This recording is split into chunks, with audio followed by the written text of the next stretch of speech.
극복합시다. 우리의 인생을 빛내고 싶은 길령, 빛광, 영광입니다. 여러분, 이번 영상에서는 인간의 사고방식에 대한 비밀을 함께 풀어보도록 하겠습니다. 저의 여정 동안 제가 깨달은 것은 인류의 역사 가운데 많은 사람들이 우리 인간을 자유롭게 해주기 위해 자신들의 일생을 헌신하고 영혼을 바친 사람들이 많다는 것을 깨닫게 되었습니다. 그 중에 제가 가장 큰 영향을 받고 제가 가장 사랑하는 독일의 철학자 프리드리히 니체가 인간에게 사고방식에 대한 선물을 주었습니다. 그 첫 번째로는 바로 낙타입니다. 낙타는 등에 짐을 짊어매고 사막을 터벅터벅 걸으며 주인이 이끄는 대로 끌려가는 동물입니다. 하지만 그렇다고 해서 낙타가 멍청하다거나 나쁘다는 것은 아닙니다. 왜냐하면 그것이 바로 낙타의 역할이고 낙타의 세계관이기 때문입니다. 간단히 말해서 낙타에게 세상은 척박한 사막이면서 동시에 해야 한다라는 사고방식이 정해져 있는 세계입니다. 두 번째로는 사자입니다. 사자는 정글의 왕으로서 자신이 군림하기 위해 적들과 싸우고 이기고 쟁취하려는 성격을 지니게 되었습니다. 그래서 사자의 세계는 하고 싶다로 둘러싸인 전쟁터입니다.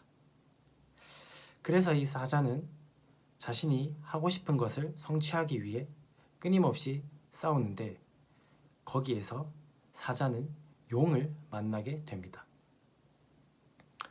용은 절대적인 존재를 상징하는 존재로 우리 현 시대에 비유를 해보자면 우리가 태어나서 죽어가는 동안 끊임없이 부딪히는 사회적인 문제 혹은 문화적인 문제, 예를 들어 학업, 대학 진학, 대인관계, 결혼, 육아, 경제활동, 그 모든 것들, 인간이 싸워내야 하는 것들입니다. 하지만 이러한 것들은 절대적이기 때문에 우리가 이겨낼 수가 없습니다. 한 가지를 이겨내면 또 한 가지가 나타나고 그것을 이겨내면 또 다른 문제가 생겨나고 인간은 죽을 때까지 이 문제들을 끊임없이 해결하며 살아가야 합니다.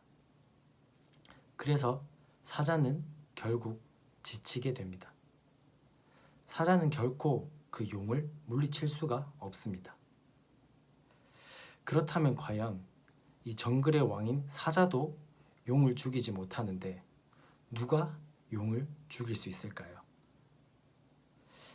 그래서 니체는 이렇게 대답하였습니다.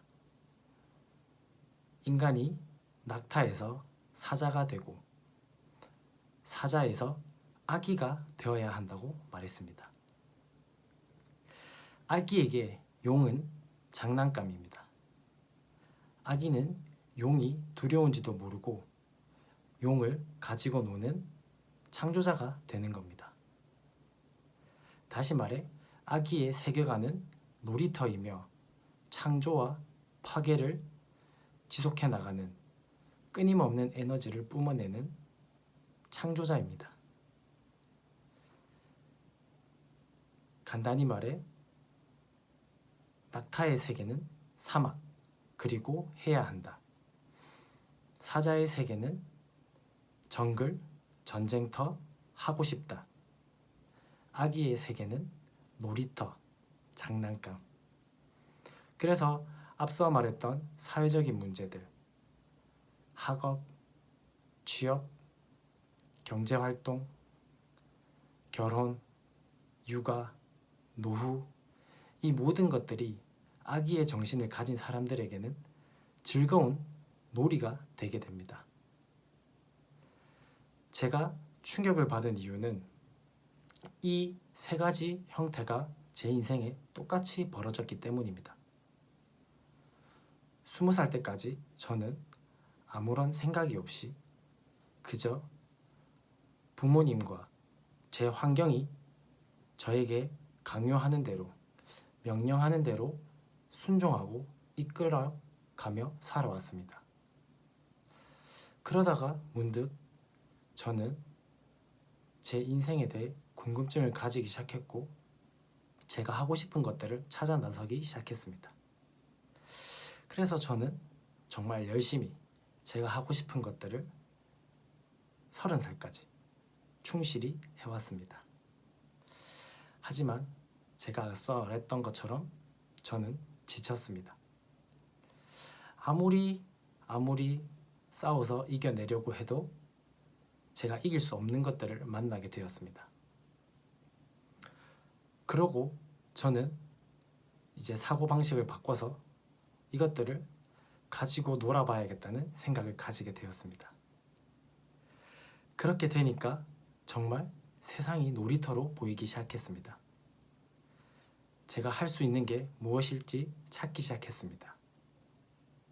그리고 그것을 정한 뒤 저는 장난감처럼 놀기 시작했습니다.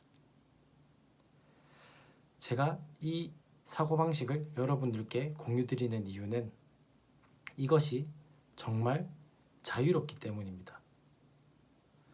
이때까지 저는 주변의 모든 시선들을 해야 한다는 시선들, 그것에 이끌려 살아왔고 하고 싶다는 생각이 들었을 때도 그것을 쟁취하기 위해 너무나 큰 노력과 희생이 필요했습니다. 하지만 저는 이제 즐기기 시작했습니다. 여러분들도 여러분만의 여정을 즐기시고 우리의 가진 잠재력을 모두 발휘하셨으면 좋겠습니다. 오늘도 극복